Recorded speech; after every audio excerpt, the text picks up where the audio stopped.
I crept into his room at midnight to steal a vial of blood, knowing that if the floorboard creaked one more time, I wouldn't leave that house alive. My stepmother and stepbrother thought they could slowly poison my father with antifreeze, claiming he was just suffering from old age dementia. They were planning to sign the deed to the estate over to themselves the moment he took his last breath. They assumed I was just a naive daughter coming home to say goodbye. They conveniently forgot that I had spent the last 4 years working in the emergency room, and I know exactly what arsenic poisoning looks like. They weren't nursing him back to health, they were murdering him, and I was about to turn their crime scene into a courtroom. The wrought iron gates of Blackwood Manor groaned as they swung open, the sound piercing through the relentless drumming of the rain. It was a cinematic opening, the kind you see in movies right before everything goes wrong.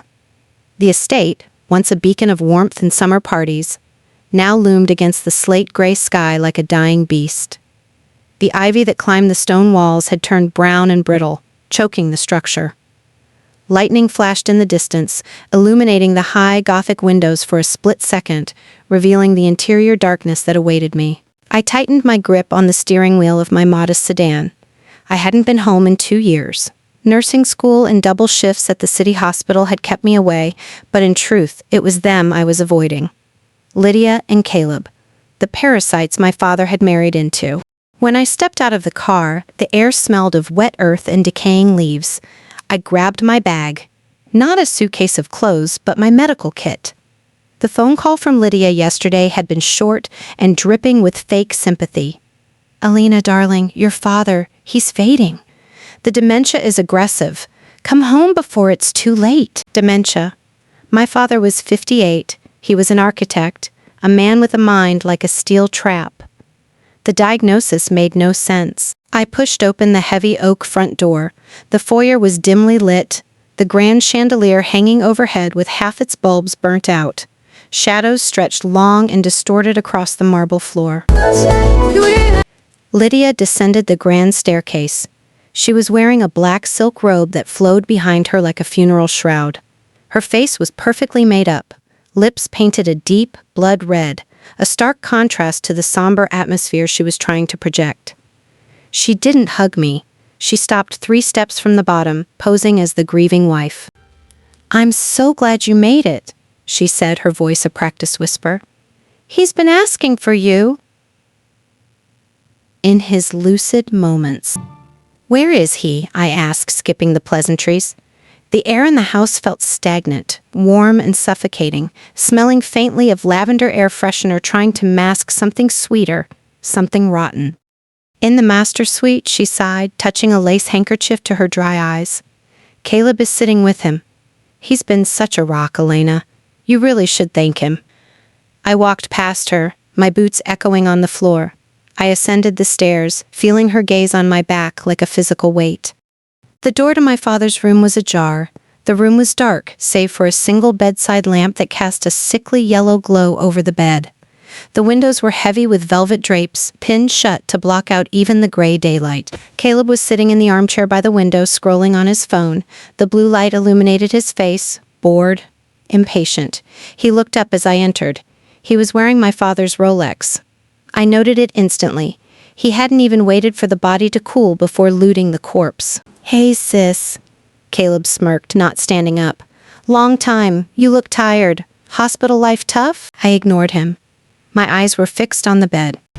My father, Arthur Blackwood, the man who used to carry me on his shoulders, was a skeleton wrapped in skin.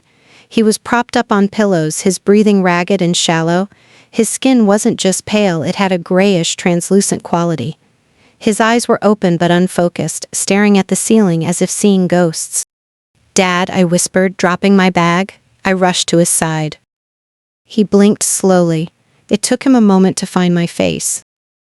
"Elena," his voice was a dry rattle.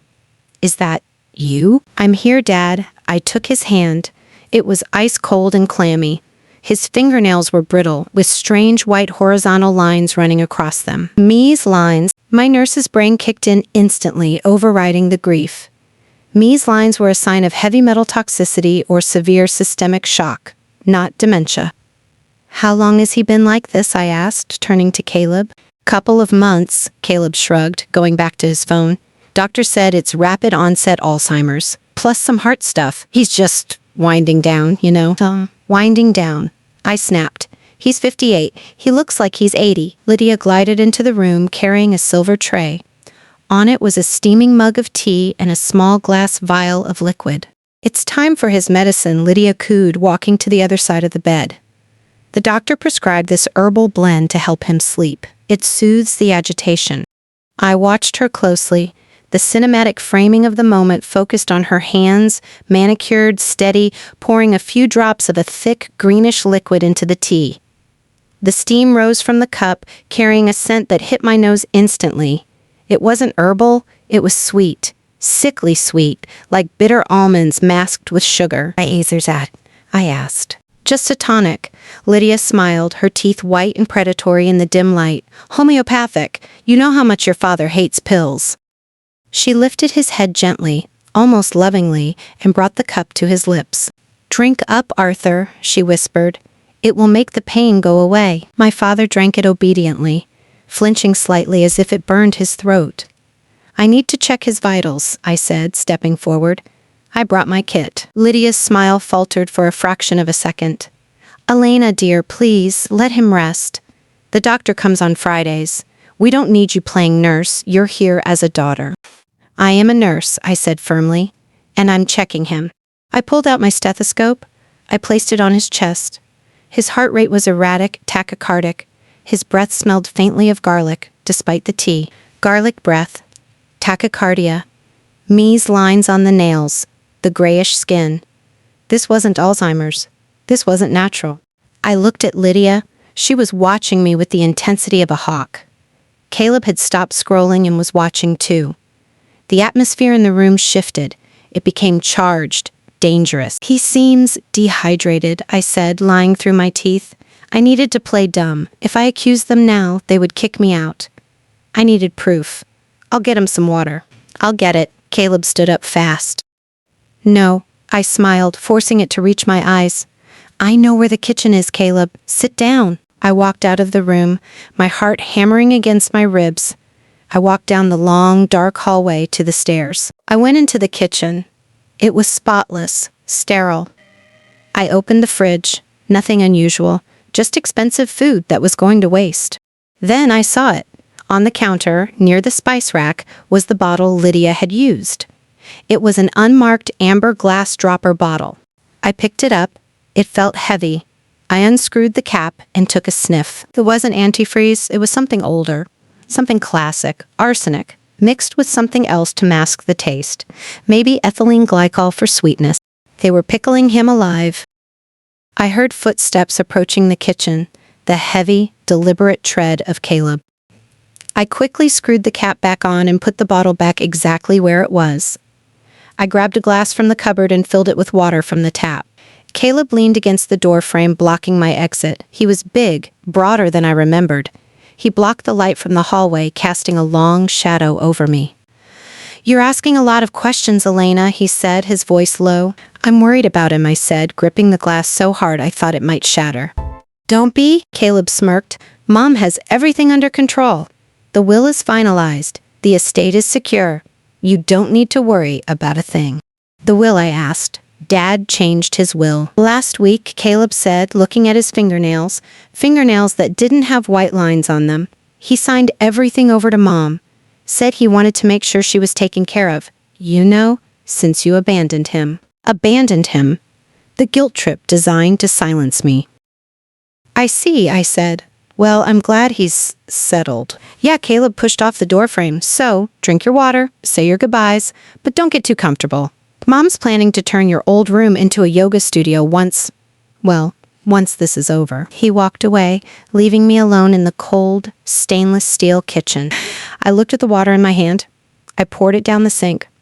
I wasn't going to drink anything in this house, but as a preparation, television and social media, you've probably heard my voice before, so let's get you millions of views. I needed a sample, I needed to get some of my father's blood or urine, and I needed to get it to the lab at my hospital without them knowing.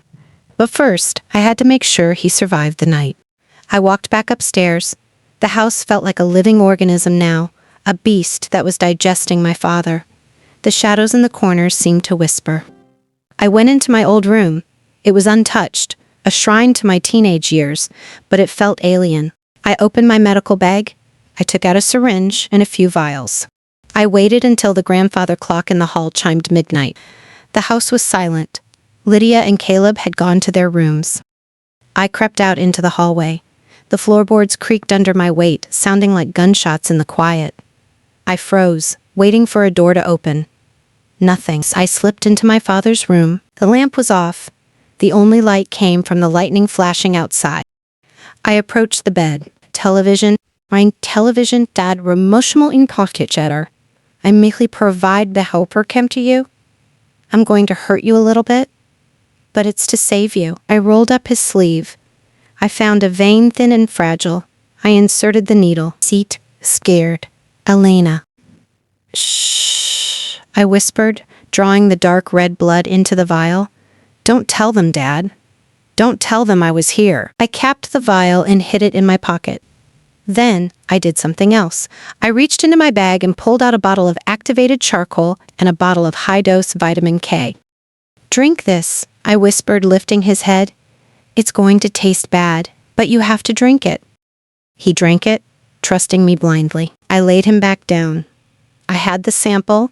I had the antidote started. Now I just needed to survive until morning without being caught. I turned to leave. The floorboard outside the door creaked. Someone was standing in the hallway. I hooked up the antidote to his ankle while they slept, but when I looked out the window, I realized they weren't waiting for a funeral home. My stepbrother was already digging a grave in the garden. My stepmother was poisoning my father's tea with arsenic, thinking I was just a grieving daughter too stupid to notice the symptoms. I managed to sneak a blood sample out of the house under the cover of darkness. When the toxicology report came back on the screen in bright red letters confirming lethal toxicity, I realized I couldn't just call the police. I had to go back inside that house of horrors and save him myself before they finished the job. I held my breath, standing frozen in the center of my father's dark bedroom, the vial of his stolen blood burning a hole in my pocket. The floorboard in the hallway creaked again. The shadow under the door shifted. If it was Caleb, and if he caught me with a syringe in my hand, this would be over. I gripped the heavy brass lamp on the bedside table, ready to swing. The doorknob turned slowly. My heart hammered against my ribs like a trapped bird. The door creaked open an inch. A pair of glowing yellow eyes peered in. It was Shadow, the family's old black cat. He pushed the door open with a soft meow and trotted into the room, rubbing against my leg. I exhaled, my knees almost buckling with relief. It wasn't Caleb. Not this time, but the fear was a cold reminder. I was operating in enemy territory. I quickly packed my kit, patted my father's clammy forehead one last time, and slipped back to my room. I didn't sleep. I lay in the dark, clutching the vial, listening to the storm rage outside, waiting for the sun to rise so I could make my move. The next morning, the kitchen was filled with the smell of burnt coffee and tension. Lydia was sitting at the island, wearing a pristine white cashmere sweater that looked too bright for a house of mourning. She was reading a brochure for luxury cruises. She didn't look up when I walked in. "You're up early," she said, turning a page. "Caleb said he heard you walking around last night." "Insomnia?" "The storm," I lied, pouring myself a cup of black coffee. I needed the caffeine. I couldn't sleep. "Look, Lydia, I need to run into the city. I didn't bring enough clothes. I'll be back by dinner." Lydia finally looked up, her eyes narrowed slightly, scanning my face. She was looking for a crack in my armor. "The city? It's a 2-hour drive, Elena. Your father might not wake up today. Do you really want to be away?" It was a guilt trap. She wanted me contained. She wanted me here so she could watch me. "I need fresh clothes," I said firmly, grabbing my keys. "And I need to pick up my mail. I'll be fast." "Fine," she sniffed, dismissing me. "Bring back some heavy cream. Caleb likes his pasta rich." I walked out to my car. Caleb was on the porch smoking a cigarette. He watched me get in, his gaze heavy and suspicious. I didn't look back. I drove down the winding driveway, checking my rearview mirror constantly to make sure I wasn't being followed. The drive to St. Jude's Hospital was a blur of rain-slicked asphalt and anxiety. I parked in the employee lot and ran through the ER doors. The familiar smell of antiseptic and rubbing alcohol hit me. It smelled like safety. Sarah, my best friend and the head lab tech, looked up from her computer. I thought you were on leave. Is everything okay? I need you to run a stat tox screen, I said, breathless, pulling the vial from my pocket. Off the books. Please, Sarah, don't ask questions. Sarah looked at the vial, then at my shaking hands. She nodded. Give it here. We stood in the lab, watching the centrifuge spin. It was a hypnotic, whirring sound. The cinematic lighting of the lab was harsh and blue, a stark contrast to the yellow gloom of Blackwood Manor. 20 minutes later, the printer whirred to life. Sarah snatched the paper. Her eyes went wide. Elena, she whispered. Whose blood is this? Hide. My father's. Jesus, Sarah breathed. His arsenic levels are through the roof. And there are traces of ethylene glycol. Elena, this is lethal. He should be in the ICU on dialysis. We need to call the police. No, I said, grabbing the report. If I call the police now, Lydia will claim it was suicide. She'll say he was depressed. She controls his food, his meds, his narrative. By the time they get a warrant, she'll flush the rest of the poison and he'll be dead. I can't prove she did it yet. So what are you going to do? Sarah asked, terrified. You can't go back there. They're killing him. I have to go back, I said, my voice hardening. I have to flush his system. I need supplies, Sarah. Saline bags, high-dose vitamin K, dimercaprol if you can get it. I'm going to treat him right under their noses. Sarah hesitated, then grabbed a duffel bag. She started filling it. You could lose your license. You could go to jail. I'd rather go to jail than to my father's funeral, I said. I left the hospital with a bag full of stolen medical supplies hidden under a pile of old sweaters. I stopped at a hardware store on the way back.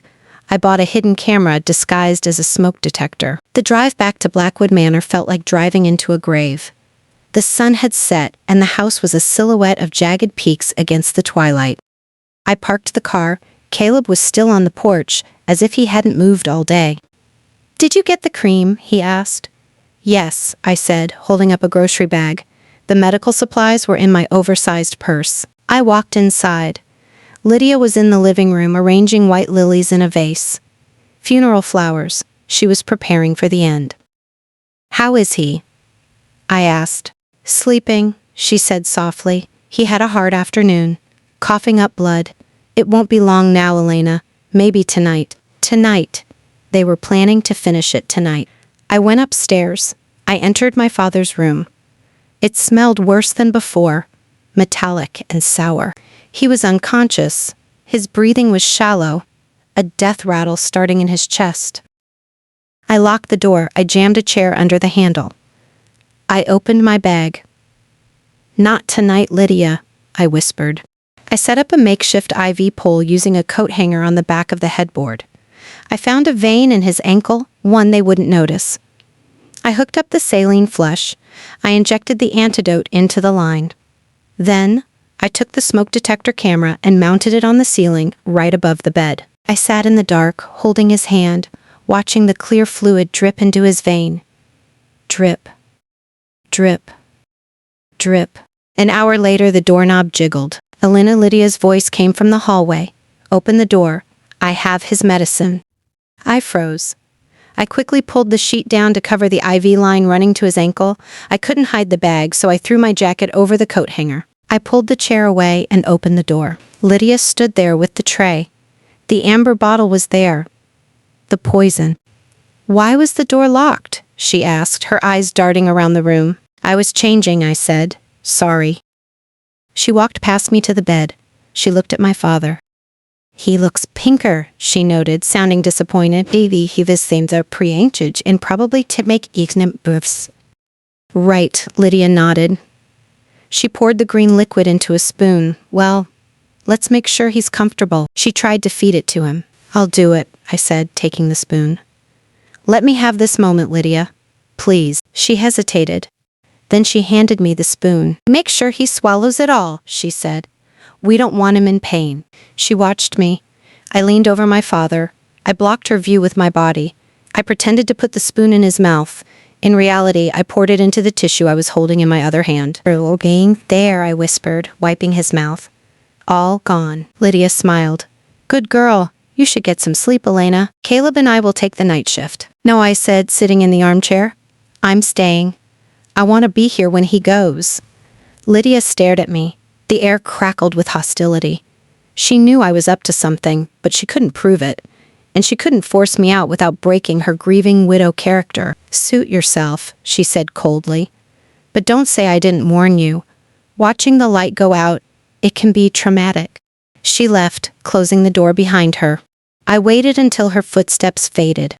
I checked the IV. It was flowing. I checked the tissue with the poison. I put it in a Ziploc bag.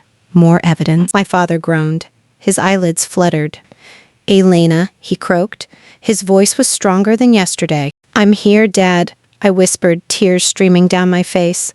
I'm fighting. You just have to hold on. I looked up at the camera I had installed.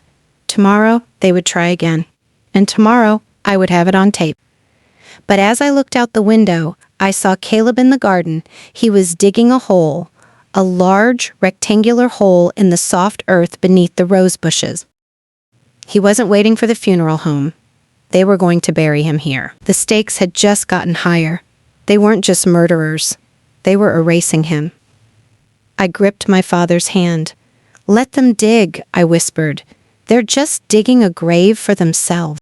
He raised the shovel to finish us both, unaware that the cloud backup I bluffed about wasn't the only trap I had set in that house. My stepbrother was digging a shallow grave in the rose garden while I was upstairs secretly flushing the poison out of my father's veins.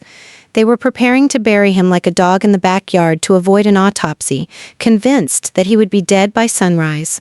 They didn't know that the comatose man in the bed was actually wide awake, listening to every word of their plan and waiting for my signal to drop the act. The morning light that filtered through the heavy velvet drapes was gray and weak, but inside the room, a miracle was happening. My father's skin, which had been the color of wet parchment for 2 days, was finally showing a hint of pink. The IV line I had hidden under the bed skirt feeding into his ankle had done its job. The saline and chelating agents were scrubbing the arsenic from his blood, molecule by molecule. I sat on the edge of the bed holding his hand. His fingers twitched.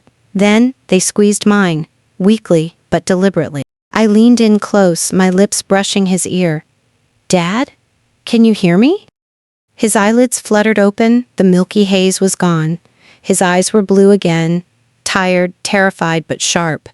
He looked at me, then at the IV line, then around the dark room. Elena, he rasped.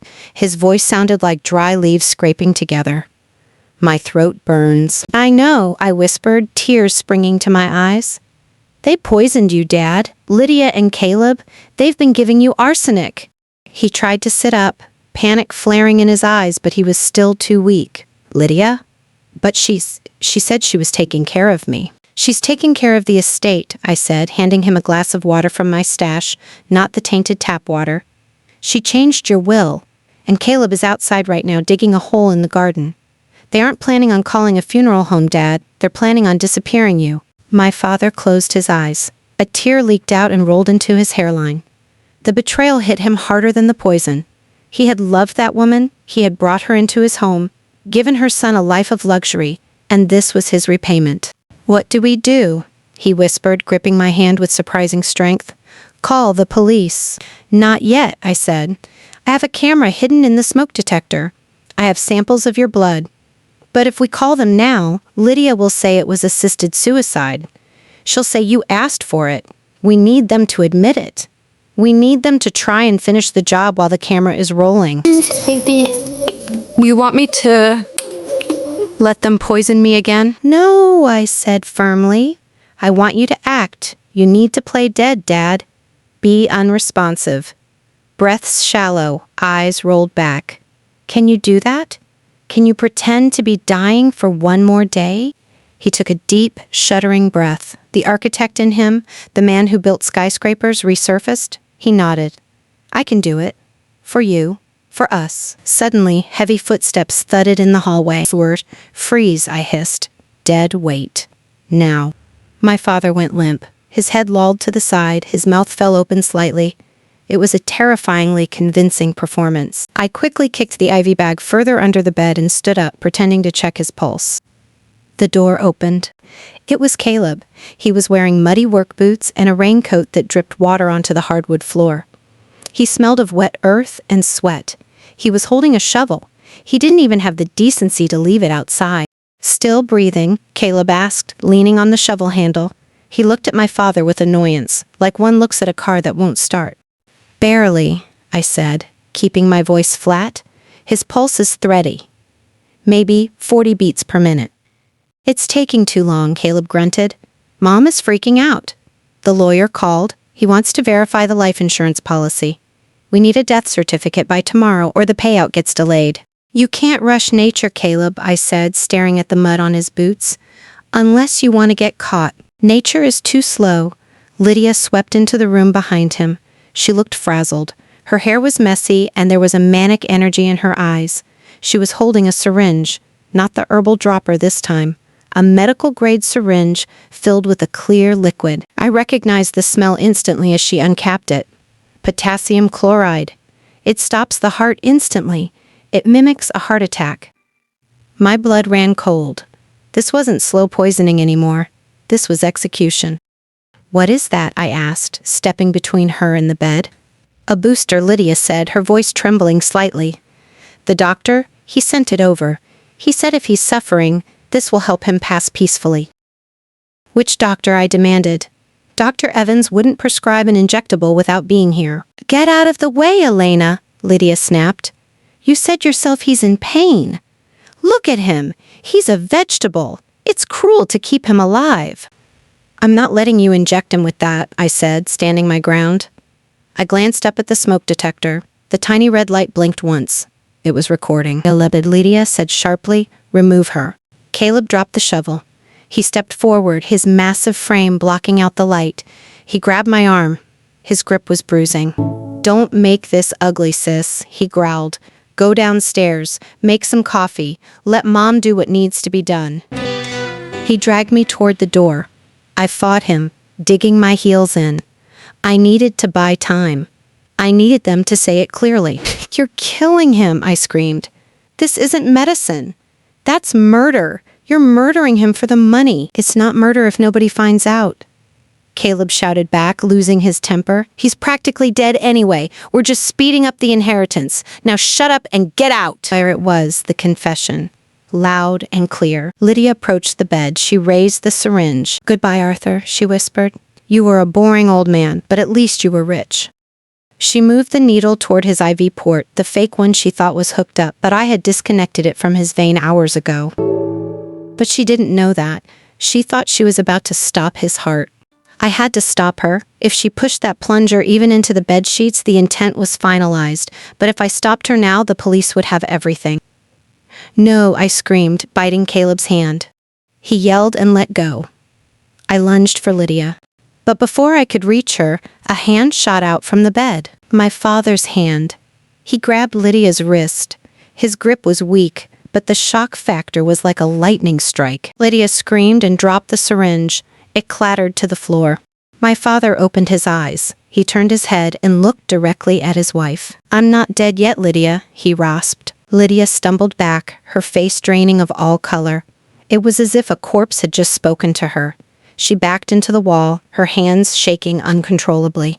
"He's awake," she stammered. "Caleb, he's awake!" Caleb looked at the bed, then at the shovel, then at me. His eyes went wide with realization. "You," Caleb pointed at me. "You did this.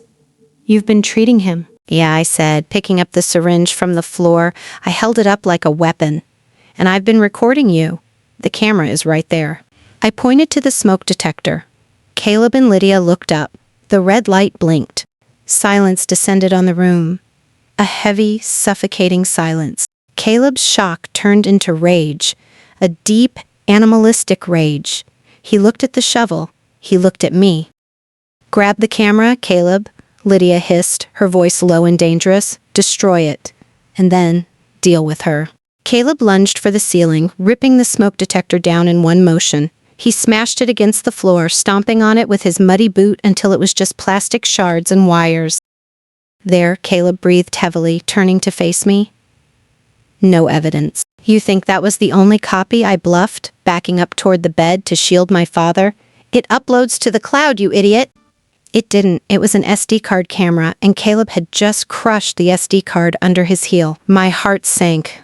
The confession was gone. The video was gone. Now it was just me, a recovering invalid, and two desperate murderers in a locked house. Caleb picked up the shovel again. He wasn't holding it like a digging tool anymore. He was holding it like a baseball bat. Cloud or no cloud, Caleb said, stepping closer. You're not leaving this room, Elena. Lydia locked the bedroom door. Finish it, Caleb, she ordered calmly.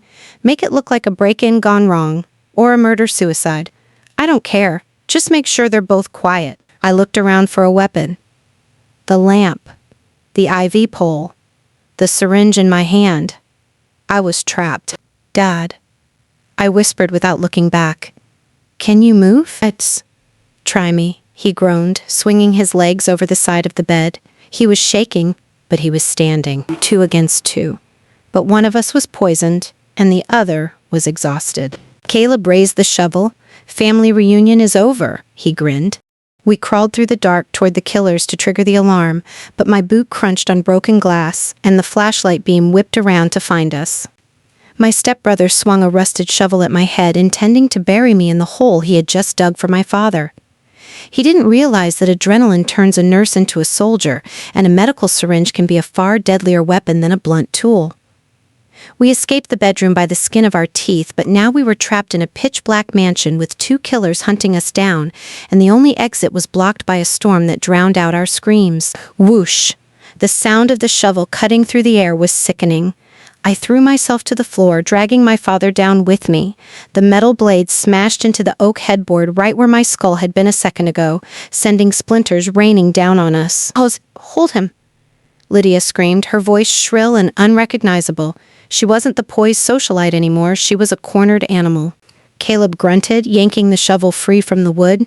He raised it again, his eyes wild, fueled by panic and rage. He wasn't thinking, he was just reacting. He looked at me on the floor, defenseless. But I wasn't defenseless. I still had the syringe in my hand. It was the potassium chloride, the heart-stopping drug Lydia had brought. As Caleb lunged, stepping forward with his heavy boot, I didn't try to block the shovel. I rolled toward him. I drove the needle into his thigh, right through his denim jeans. I didn't push the plunger. I didn't want to be a murderer, but I jammed the 3-inch steel needle deep into the quadricep muscle and twisted. Caleb howled. It was a guttural sound of shock and pain. His leg buckled. The shovel flew out of his hands and skittered across the floor. He collapsed onto one knee, clutching his leg. "Run, Dad!" I yelled, scrambling to my feet. My father, adrenaline overriding the arsenic in his blood, grabbed a heavy brass statue from the nightstand. As Lydia rushed toward me, claws out, he swung it. He didn't hit her, but he smashed it into the wall next to her head. Lydia flinched, stumbling back in her high heels. It gave us the 2 seconds we needed. I grabbed my father's arm and hauled him toward the door. I unlocked it with trembling fingers, throwing it open. "Get back here!" Caleb roared from the floor, trying to pull the needle out of his leg. We burst into the hallway. The house was plunged into darkness. The storm had finally knocked out the power grid. The only light came from the lightning flashing through the high windows, turning the hallway into a strobe-lit nightmare of black and white. The stairs. My father wheezed, leaning heavily on me. "We have to get out." We stumbled toward the grand staircase. My medical bag banged against my hip. Behind us, I heard Caleb limping into the hallway. "You're dead, Elena! You hear me? You're dead!" We reached the top of the stairs. The front door was visible below, illuminated by a flash of lightning. Freedom, said the bycast me. But then, a beam of light cut through the dark below. Lydia had taken the back stairs. She was standing in the foyer, blocking the front door. She was holding a flashlight in one hand and a fireplace poker in the other. "Don't be stupid, Arthur," she shouted up at us, her voice echoing in the cavernous space. "You can't make it to the road, you'll die in the rain. Come back to bed." "She locked the front door," I whispered to my father. "We can't get past her, not in your condition." The servants' stairs. My father gasped, pointing to a narrow door at the end of the hall, hidden behind a tapestry. "It leads to the basement and the wine cellar. There's a storm hatch to the garden." It was a desperate plan, but it was our only shot. We turned and ran away from the grand staircase, toward the shadows of the east wing.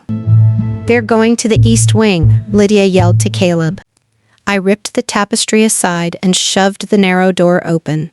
The air that hit us was stale and cold, smelling of dust and forgotten history. We squeezed inside. I locked the door from the inside just as Caleb threw his body against it. Thud. "Open it," he screamed, pounding on the wood. The door shook, dust raining down on us. "Go," I whispered, guiding my father down the narrow, creaking wooden steps. It was pitch black. I pulled out my phone to use the flashlight. Battery 12%, and no signal. Of course, the thick stone walls of the manor blocked everything. We descended into the belly of the house. The noise of Caleb pounding on the door faded, replaced by the sound of our own ragged breathing. The basement was a labyrinth of old furniture covered in white sheets that looked like ghosts in my flashlight beam. We made our way to the wine cellar. The hatch. My father pointed to a small iron door set high in the wall. "It opens to the rose garden." I dragged a crate over and climbed up. I pushed against the iron handle. It wouldn't budge, rusted shut or padlocked from the outside. I pushed harder, gritting my teeth until my jaw ached. It was solid. "It's stuck," I whispered, panic rising in my throat. "They're coming," my father said. We could hear footsteps overhead. The floorboards of the kitchen above us creaked. They knew where the stairs led. They were flanking us. "We can't get out," I said, jumping down. "We have to hide." "The old coal chute," my father said, his eyes scanning the dark room. "Behind the wine racks. It's a crawl space. I used to hide there when I was a boy." We moved a heavy rack of vintage Bordeaux, bottles clinking dangerously. Behind it was a small wooden panel. My father crawled in first. I threw my medical bag in and squeezed in after him. We pulled the wine rack back as best we could. It was a tight, claustrophobic space, smelling of coal dust and damp earth. We huddled together in the dark. I turned off my flashlight to save battery. We sat in absolute darkness. Minutes passed, agonizing, silent minutes. Then the door to the basement opened. A beam of a powerful flashlight cut through the dark, sweeping across the room. Come out wherever you are," Caleb's voice taunted. He sounded calmer now, more dangerous. "We know the hatch is locked, Dad. I put a padlock on it yesterday. Remember?" He walked slowly down the stairs. The heavy thud-thud-thud of his boots on the concrete floor vibrated through the ground into my spine. "Check behind the boiler," Lydia's voice commanded. She was with him. I held my hand over my father's mouth to stifle his wheezing breathing. The flashlight beam swept over the wine rack, hiding us. The light pierced through the gaps between the bottles, illuminating my father's terrified eyes. If Caleb looked closely, he would see us. "They're not here," Caleb said, kicking a box. "Maybe they went into the laundry room." "Check everywhere," Lydia hissed. "Burn the house down if you have to, but find them." Burn the house down. My heart stopped. If they couldn't find us, they would just torch the place and blame it on an electrical fire caused by the storm. We would be cooked alive in this crawl space. I needed a weapon, a real one. I felt around in the dark. My hand brushed against something cold and metal on the floor of the coal chute. An old iron poker? A piece of pipe? I grabbed it. It was heavy. I listened. Their footsteps were moving away, toward the laundry room. "Dad," I whispered, my lips touching his ear. "Do you have your phone?" "In my pocket," he breathed, but no signal. "I know," I said, "but does it have the Find My app enabled? Is it linked to your iPad?" "Yes." "Why?" The iPad. "In the library," he said. "On my desk." An idea formed in my mind, a dangerous, crazy idea. The library was on the first floor, directly above the laundry room. If the iPad was there, and if it was connected to the Wi-Fi, which might still be working on a backup generator, or if the power came back, we could trigger an alarm. "Is the security system linked to the iPad?" I asked. "Yes," he said. "Can we trigger the panic alarm from your phone via Bluetooth if we get close enough to the iPad?" "Maybe," he said, "but we have to be right under the library." The laundry room was under the library, where Caleb and Lydia were heading right now. "We have to move," I said. "We have to follow them." It was suicide. Following the killers. but staying here meant burning to death. I gripped the iron pipe. "Stay behind me," I whispered. We crawled out of the coal chute. The basement was silent again. The beam of their flashlight was flickering in the laundry room down the hall. We crept through the darkness, moving toward the monsters. I had my phone. 10% battery. I opened the smart home app on my father's phone. It was searching for a connection. Connecting. We needed to get 10 feet closer. I took a step. My boot landed on a piece of broken glass. The sound echoed like a gunshot. The flashlight beam in the laundry room whipped around. "Gotcha," Caleb said. Lydia told the officers I was crazy, but I pulled the poisoned tissue from my pocket and pointed to the needle hole in her son's leg, proof that silenced her forever. My stepbrother swung a rusted shovel at my head, intending to bury me in the hole he had just dug for my father. He didn't realize that adrenaline turns a nurse into a soldier, and a medical syringe can be a far deadlier weapon than a blunt tool. We escaped the bedroom by the skin of our teeth, but now we were trapped in a pitch-black mansion with 2 killers hunting us down, and the only exit was blocked by a storm that drowned out our screams. Whoosh! The sound of the shovel cutting through the air was sickening. I threw myself to the floor, dragging my father down with me. The metal blade smashed into the oak headboard right where my skull had been a second ago, sending splinters raining down on us. "Hold him?" Lydia screamed, her voice shrill and unrecognizable. She wasn't the poised socialite anymore, she was a cornered animal. Caleb grunted, yanking the shovel free from the wood. He raised it again, his eyes wild, fueled by panic and rage. He wasn't thinking, he was just reacting. He looked at me on the floor, defenseless. But I wasn't defenseless. I still had the syringe in my hand. It was the potassium chloride, the heart-stopping drug Lydia had brought. As Caleb lunged, stepping forward with his heavy boot, I didn't try to block the shovel. I rolled toward him. I drove the needle into his thigh, right through his denim jeans.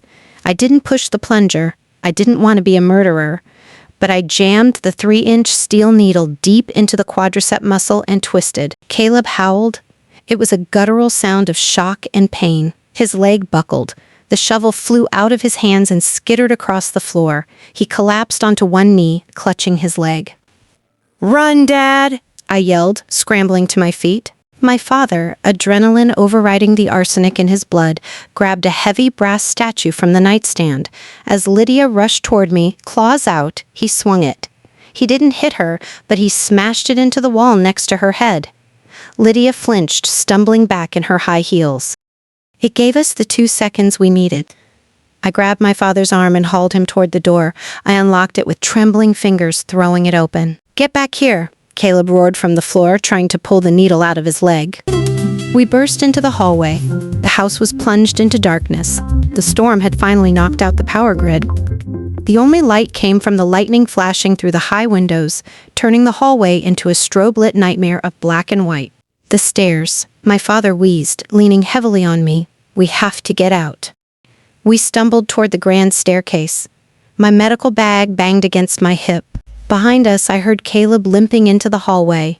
"You're dead, Elena! You hear me? You're dead!" We reached the top of the stairs. The front door was visible below, illuminated by a flash of lightning. Freedom. But then, a beam of light cut through the dark below. Lydia had taken the back stairs. She was standing in the foyer, blocking the front door. She was holding a flashlight in one hand and a fireplace poker in the other. "Don't be stupid, Arthur," she shouted up at us, her voice echoing in the cavernous space. "You can't make it to the road. You'll die in the rain. Come back to bed." She locked the front door. I whispered to my father, "We can't get past her. Not in your condition." The servants' stairs. My father gasped, pointing to a narrow door at the end of the hall, hidden behind a tapestry. "It leads to the basement and the wine cellar. There's a storm hatch to the garden." It was a desperate plan, but it was our only shot. We turned and ran away from the grand staircase, toward the shadows of the east wing. "They're going to the east wing," Lydia yelled to Caleb. I ripped the tapestry aside and shoved the narrow door open. The air that hit us was stale and cold, smelling of dust and forgotten history. We squeezed inside. I locked the door from the inside just as Caleb threw his body against it. Thud. "Open it," he screamed, pounding on the wood. The door shook, dust raining down on us. "Go?" I whispered. guiding my father down the narrow, creaking wooden steps. It was pitch black. I pulled out my phone to use the flashlight. Battery 12%. And no signal. Of course, the thick stone walls of the manor blocked everything. We descended into the belly of the house. The noise of Caleb pounding on the door faded, replaced by the sound of our own ragged breathing. The basement was a labyrinth of old furniture, covered in white sheets that looked like ghosts in my flashlight beam. We made our way to the wine cellar. The hatch, my father pointed to a small iron door set high in the wall. It opens to the rose garden. I dragged a crate over and climbed up. I pushed against the iron handle. It wouldn't budge, rusted shut or padlocked from the outside. I pushed harder, gritting my teeth until my jaw ached. It was solid. "It's stuck," I whispered, panic rising in my throat. "They're coming," my father said. We could hear footsteps overhead. The floorboards of the kitchen above us creaked. They knew where the stairs led. They were flanking us. "We can't get out," I said, jumping down. "We have to hide." "The old coal chute," my father said, his eyes scanning the dark room. "Behind the wine racks. It's a crawl space. I used to hide there when I was a boy." We moved a heavy rack of vintage Bordeaux, bottles clinking dangerously. Behind it was a small wooden panel. My father crawled in first. I threw my medical bag in and squeezed in after him. We pulled the wine rack back as best we could. It was a tight, claustrophobic space, smelling of coal dust and damp earth. We huddled together in the dark. I turned off my flashlight to save battery. We sat in absolute darkness. Minutes passed, agonizing, silent minutes. Then the door to the basement opened. A beam of a powerful flashlight cut through the dark, sweeping across the room. Come out, wherever you are," Caleb's voice taunted. He sounded calmer now. "More dangerous. We know the hatch is locked, Dad. I put a padlock on it yesterday. Remember?" He walked slowly down the stairs. The heavy thud, thud, thud of his boots on the concrete floor vibrated through the ground into my spine. "Check behind the boiler," Lydia's voice commanded. She was with him. I held my hand over my father's mouth to stifle his wheezing breathing. The flashlight beam swept over the wine rack, hiding us. The light pierced through the gaps between the bottles, illuminating my father's terrified eyes. If Caleb looked closely, he would see us. "They're not here," Caleb said, kicking a box. "Maybe they went into the laundry room." "Check everywhere," Lydia hissed. "Burn the house down if you have to, but find them." Burn the house down. My heart stopped. If they couldn't find us, they would just torch the place and blame it on an electrical fire caused by the storm. We would be cooked alive in this crawl space. I needed a weapon. A real one. I felt around in the dark. My hand brushed against something cold and metal on the floor of the coal chute. An old iron poker? A piece of pipe? I grabbed it. It was heavy. I listened.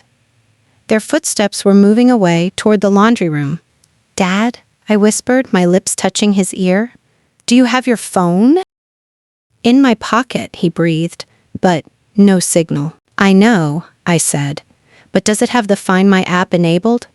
Is it linked to your iPad?" "Yes." "Why?" "Where is the iPad?" "In the library," he said. "On my desk." An idea formed in my mind. A dangerous, crazy idea. The library was on the first floor, directly above the laundry room. If the iPad was there, and if it was connected to the Wi-Fi, which might still be working on a backup generator, or if the power came back, we could trigger an alarm. "Is the security system linked to the iPad?" I asked. "Yes," he said. "Can we trigger the panic alarm from your phone via Bluetooth if we get close enough to the iPad?" "Maybe," he said.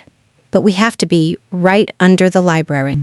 The laundry room was under the library, where Caleb and Lydia were heading right now. "We have to move," I said. "We have to follow them." Expand over it but for a while. It was suicide. Following the killers, but staying here meant burning to death. I gripped the iron pipe. "Stay behind me," I whispered. We crawled out of the coal chute. The basement was silent again. The beam of their flashlight was flickering in the laundry room down the hall. We crept through the darkness, moving toward the monsters. I checked my phone. 10% battery. I opened the smart home app on my father's phone. It was searching for a connection. Connecting. We needed to get 10 feet closer. I took a step. My boot landed on a piece of broken glass. Crunch! The sound echoed like a gunshot. The flashlight beam in the laundry room whipped around. "Gotcha," Caleb said. The beam of Caleb's flashlight hit my face like a physical blow, blinding me. "Gotcha!" he sneered, lunging out of the darkness. He didn't have the shovel anymore. He had his bare hands, and he was aiming for my throat. I swung the iron pipe blindly, praying my nursing anatomy classes applied to blunt force trauma just as well as they did to healing. Crack. The pipe connected with his ribs. Caleb grunted, the air whooshing out of his lungs, but his momentum carried him forward. He slammed into me, tackling me to the cold concrete floor. The pipe skittered away into the dark. Low and out, my father screamed, his voice raw with terror. Caleb's hands found my neck. His thumbs dug into my windpipe, cutting off my air. He was heavy, smelling of wet wool and murderous rage. I clawed at his face, my nails digging into his skin. But he didn't stop. You ruined everything. Caleb spat, saliva hitting my cheek. "Just die!" My vision started to spot with black dots. I couldn't breathe.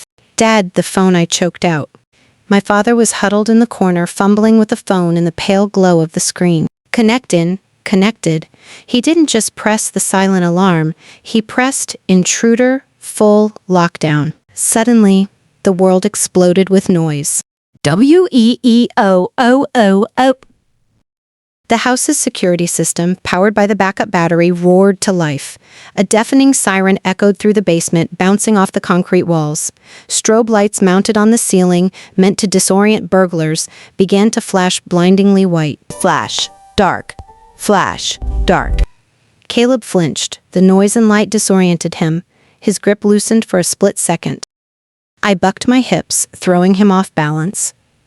I rolled out from under him, gasping for air, coughing violently. "Olaf, turn it off." Lydia screamed from the doorway, covering her ears. "Shut it off! The police are coming!" My father shouted over the siren, holding the phone up like a shield. "They're dispatched. 3 minutes!" Caleb scrambled to his feet, his face illuminated in the strobe flashes like a monster in a horror movie. He looked at Lydia. Panic replaced the rage. "We have to go!" Caleb yelled. "Mom! We have to leave!" "No," Lydia shrieked, her eyes manic. "We finished this! We can't leave witnesses!" She raised the fireplace poker she was holding and charged at my father. "No," I screamed. I lunged, tackling Lydia around the waist. We crashed into a pile of old cardboard boxes. She was surprisingly strong, fueled by desperation. She struck me with the handle of the poker, hitting my shoulder. Pain radiated down my arm, but I didn't let go. "Let go of me, you little brat," she hissed, scratching at my eyes. And then a new sound cut through the siren. Crash. Crash. Glass breaking upstairs. Heavy boots running. Police! Federal agents! Drop your weapons! They were here. Not in 3 minutes. They were here now. Caleb froze. He looked at the stairs. He looked at the small basement window. "I'm out," he said.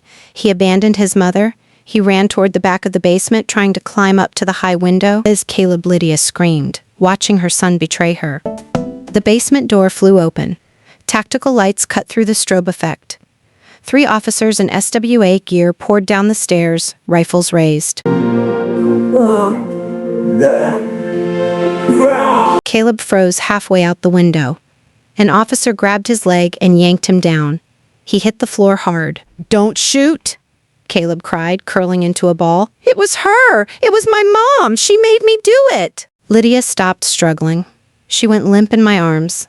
I pushed her away, scrambling back toward my father. "Ma'am, show me your hands." An officer shouted at Lydia. Lydia stood up slowly. She smoothed her hair. She adjusted her cashmere sweater. Even now, facing a SWAT team, she tried to compose herself. "Officers," she said, raising her voice over the dying siren. "Thank goodness you're here. My stepdaughter, she's having a psychotic episode. She attacked us." The officer didn't lower his rifle. "Get on the ground, ma'am." "But..." Ground. Lydia sank to her knees, the indignity of it finally breaking her mask. She glared at me with pure venom. Another officer rushed to us. "Are you injured? Is this Arthur Blackwood?" I'm okay, I gasped, holding my bruised throat. That's my father. He's been poisoned with arsenic. We need an ambulance. Now. Paramedics are on standby, the officer said into his radio. We have the victims. Secure the scene. They cuffed Caleb first. He was crying, blubbering about how he was just a kid and didn't know anything. Then they cuffed Lydia. As they dragged her past me, she stopped.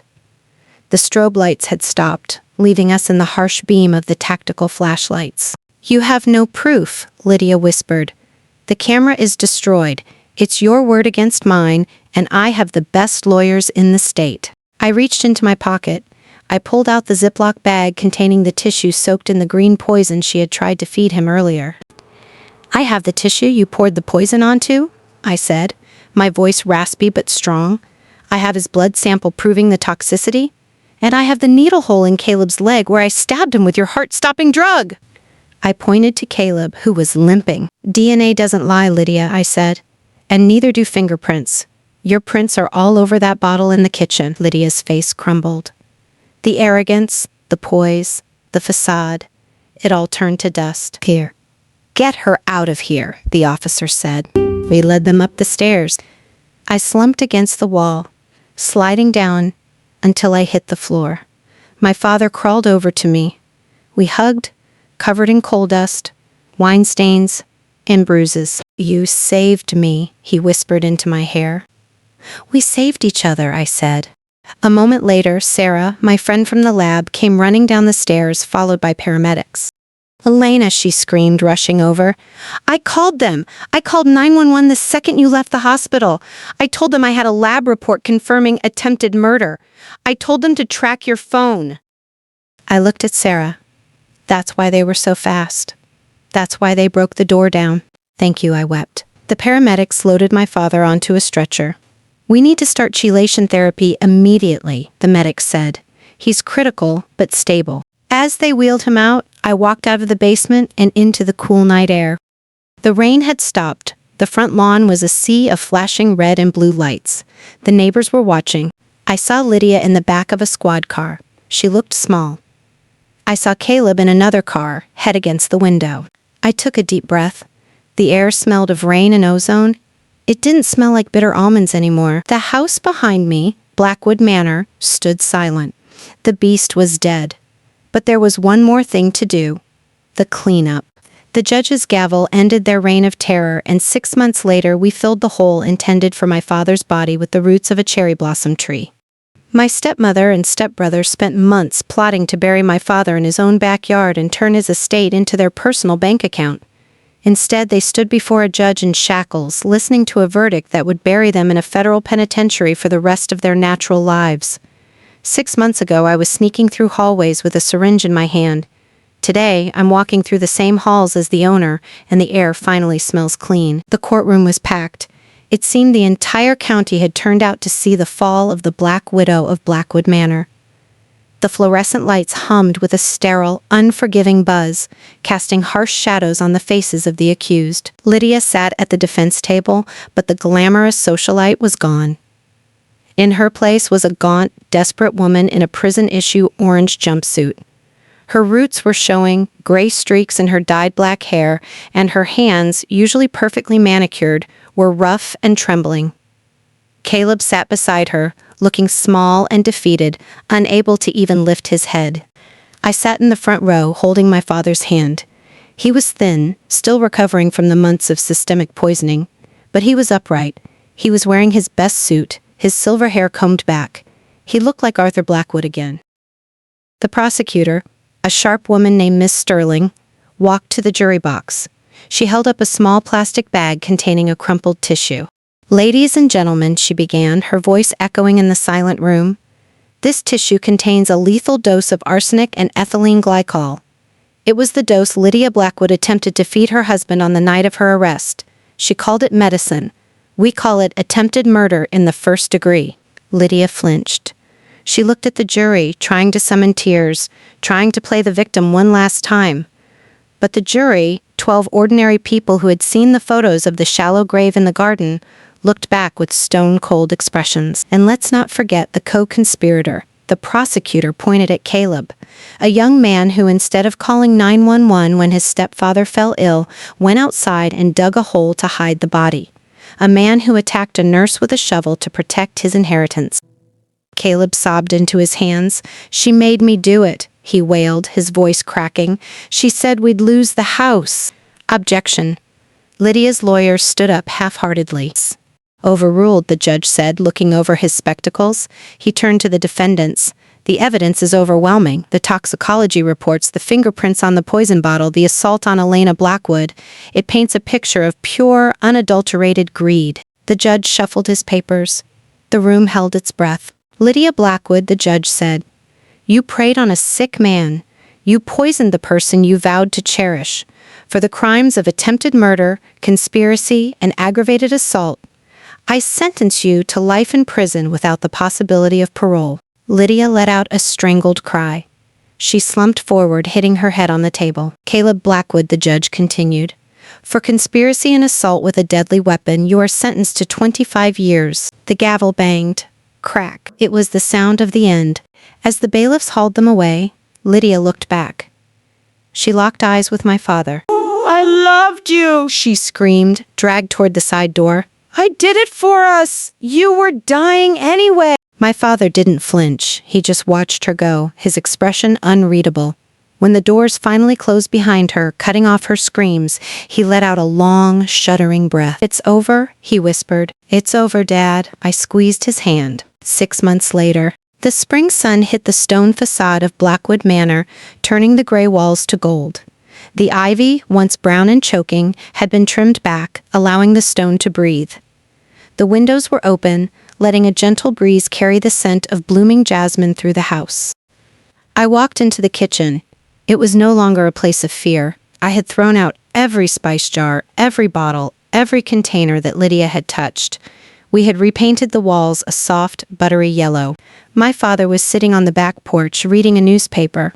He still used a cane. The arsenic had caused some permanent nerve damage in his legs, but he walked every day. His color was back. The mies lines on his fingernails had grown out and been clipped away.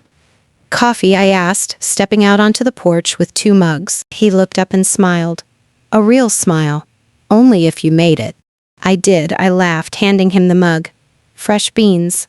No special additives. He took a sip, closing his eyes in appreciation. Perfect. We sat in silence for a moment, listening to the birds chirping in the oak trees. The nightmare of that stormy night felt like a lifetime ago, yet the scars were still there. If are you? "I've been thinking," my father said, putting the paper down. "About the rose garden." I tensed. That was the spot where Caleb had dug the grave. We hadn't gone near it in months. What the day? "I want to dig it up," he said. Den rammer for me, I tell you, secret boy comes gonna go. "Danger are elegant to make this of you? This is a trick." "No," he interrupted gently. "I want to reclaim it. It's my land. It's my home. I won't let them haunt it." We walked out to the garden together. The spot was still bare earth, a scar on the landscape. We didn't bring shovels to dig a grave. We brought trowels and saplings. We spent the afternoon planting a cherry blossom tree right in the center of where the hole had been. We covered the darkness with new life. As we packed the soil around the roots, getting our hands dirty with honest earth, I felt the final weight lift off my chest. "You know," my father said, wiping sweat from his brow, "I was ready to go that night. Before you came home, I had accepted it." "I know," I said, patting the soil down. "But you fought for me." He looked at me, his blue eyes clear and watery. "You fought when I couldn't. You saved my life, Elena. Not just medically, you saved my soul." "You're my dad," I said, my voice thick with emotion. "I'd fight the whole world for you." He pulled me into a hug. He smelled of soil and soap and safety.